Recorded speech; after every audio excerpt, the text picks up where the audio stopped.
Le capitalisme comme religion de Walter Benjamin. Pour qui ne connaît pas Walter Benjamin, il faut dire, et là on pourra se rendre compte de la robustesse intellectuelle de notre auteur, qu'il fut le premier Allemand à traduire Marcel Proust. Sur le plan des idées politiques, on peut le rapprocher d'un certain Octave Mirbeau, que Tolstoï, pour l'anecdote, qualifia de plus grand écrivain français contemporain. Car en effet, Walter Benjamin et Octave Mirbeau furent beaucoup plus anarchistes que capitalistes. L'homme qui se donna la mort en 1940 pour échapper à la Gestapo aura abondamment fustigé le capital avec une analyse beaucoup moins clinique que celle de Marx, mais dont l'approche, comme le titre du livre l'indique, est plus théologique. Effectivement, Walter Benjamin va extraire du capital son essence religieuse en affirmant qu'il est comme un nouveau monothéisme. Page 9, dont le culte est permanent. Page 58. Le capitalisme, pour Walter Benjamin, est un mouvement religieux monstrueux qui, universellement, réalise dans l'individu le surhomme de Nietzsche. C'est la fécondation à l'intérieur de l'être du veau d'or démoniaque qui veut toujours le bien, mais fait toujours le mal. La conception de ce parasite est provoquée par la mort de Dieu et de ses saints, dont les vies ont bien démontré que l'on pouvait neutraliser cette bête infernale en devenir. Les billets de banque ont donc remplacé les images pieuses, page 61. Et le christianisme s'est converti au capitalisme, page 62. La nature messianique du capital a réalisé un royaume universel nihiliste que le poète Heinrich Heine traduisit avec ces mots dans ses lettres sur l'Allemagne. L'anéantissement de la foi dans le ciel a une importance non seulement morale, mais aussi politique. Les masses ont cessé de porter leur misère terrestre avec la patience du christianisme et aspirent à la félicité sur cette terre.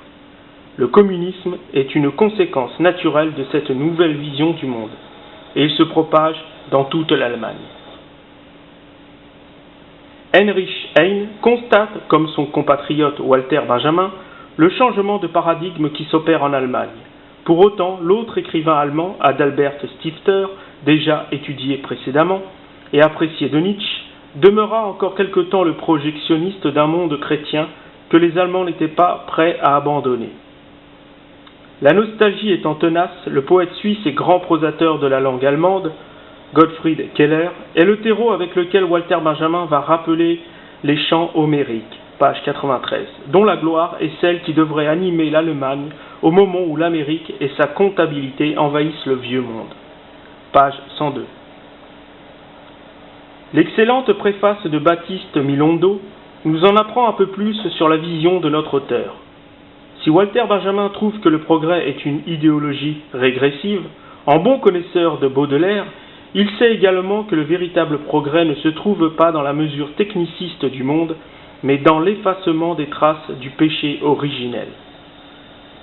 Nombre de spécialistes, à ce propos, se sont attardés sur une œuvre de Paul Klee, intitulée Angelus Novus, ici, et achetée par Walter Benjamin lui-même. De ce fait, cette petite aquarelle, qui a été renommée par ce dernier ange de l'histoire, est devenue l'une des œuvres les plus emblématiques de Paul Klee. Walter Benjamin lui a donc associé un court texte afin d'expliquer la vision qu'il a de cet ange. Il est peut-être ici nécessaire de rendre compte de ce texte afin de s'immerger dans la pensée plus que mystique et mystérieuse de notre auteur. Il existe un tableau de Klee qui s'intitule Angelus Novus. Il représente un ange qui semble avoir dessein de s'éloigner de ce à quoi son regard semble river. Ses yeux sont écarquillés, sa bouche ouverte, ses ailes déployées. Tel est l'aspect que doit avoir nécessairement l'ange de l'histoire. Il a le visage tourné vers le passé. Où paraît devant nous une suite d'événements, il ne voit qu'une seule et unique catastrophe qui ne cesse d'amonceler ruine sur ruine et les jette à ses pieds. Il voudrait bien s'attarder, réveiller les morts et rassembler les vaincus. Mais du paradis souffle une tempête qui s'est prise dans ses ailes, si forte que l'ange ne peut plus les refermer.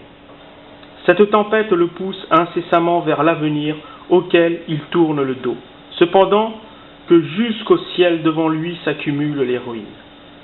Cette tempête est ce que nous appelons le progrès. Le préfacier Baptiste Milondo nous explique que cet ange est l'ange de l'histoire tourné vers le passé, page 14.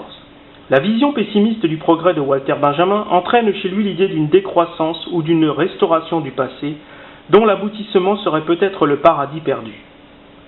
Cette sorte d'apocatastase est une vision novatrice de l'histoire par laquelle Walter Benjamin veut se fixer pour échapper à ce courant progressiste anthropophage dont le capital ne cesse de nourrir.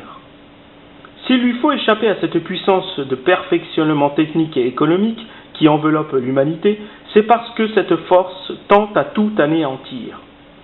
L'anthropologue français René Girard, ayant lui-même abondamment commenté cette notion, avait clairement expliqué que l'humanité dépossédée de son héritage chrétien, qu'est la maîtrise de l'amour inconditionnel, ne peut échapper à la catastrophe à cause des puissances illimitées qu'elle a à sa disposition.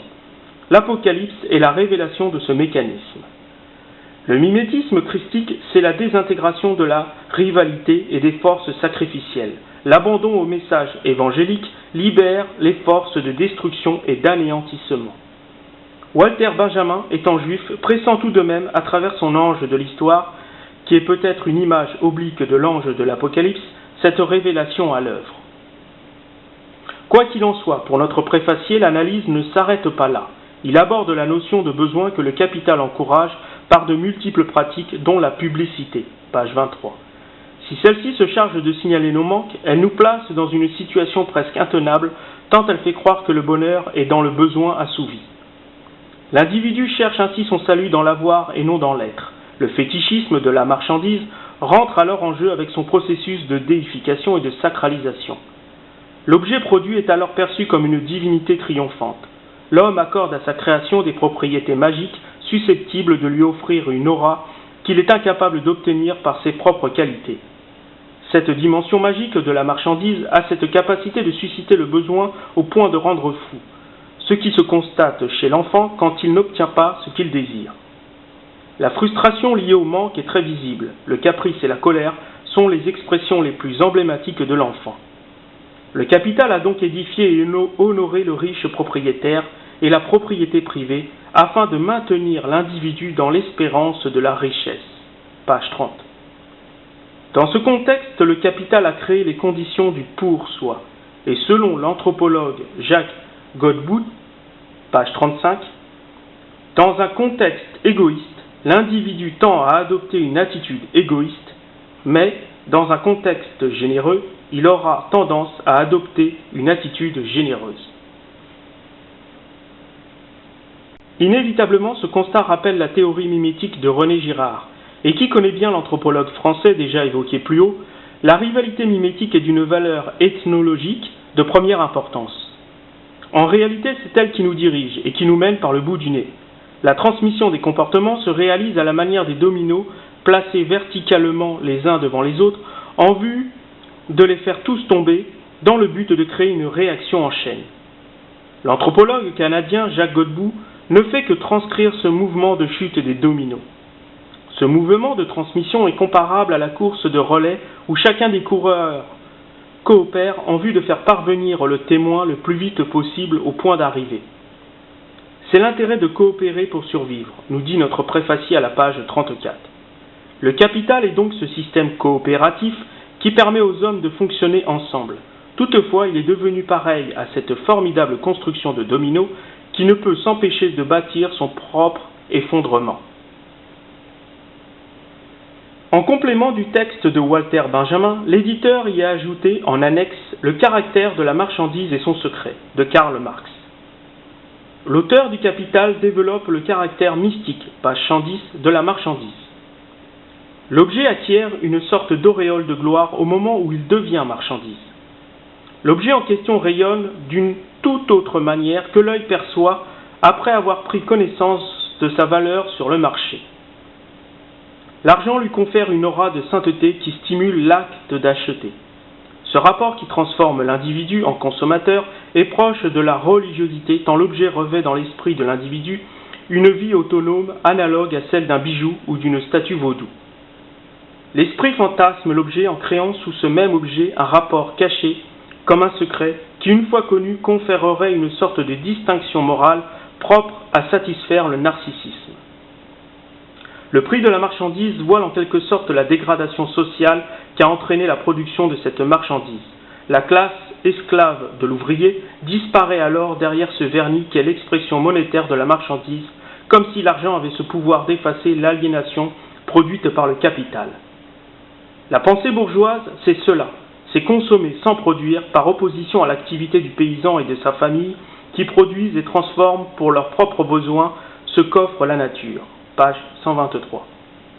C'est cette idée de l'homme indépendant, nous dit Marx à la page 121, en se référant à l'œuvre de l'écrivain anglais Daniel Defoe, Robinson Crusoe. En effet, le personnage de cette aventure va vivre 28 ans sur une île déserte. Cette condition n'a pas échappé à Marx. Robinson est donc l'archétype de l'homme libre qui, sur son île, ne produit que ce qui lui est nécessaire pour vivre. Il est intéressant de noter que Marx, dans son livre 3 du Capital, désigne le protestantisme comme la forme bourgeoise du christianisme et relie le catholicisme au système monétaire, page 125. Le rapport à la nature purement religieuse de l'être, à savoir la foi, semble proportionnel à la confiance que l'on accorde à l'argent. L'acte de foi en la valeur monétaire est quasi religieuse. L'individu, comme une partie du peuple hébreu devant le veau d'or, croit davantage en l'argent qu'en Dieu. Aussi, nous allons approfondir la question en abordant successivement ces deux ouvrages de Pierre Jovanović, 777 ici,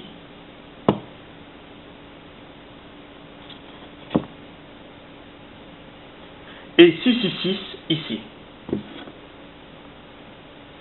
Et nous verrons quelles sont les connexions qui relient Dieu, la religion, l'argent et la faillite du monde moderne que Walter Benjamin n'a cessé de désirer.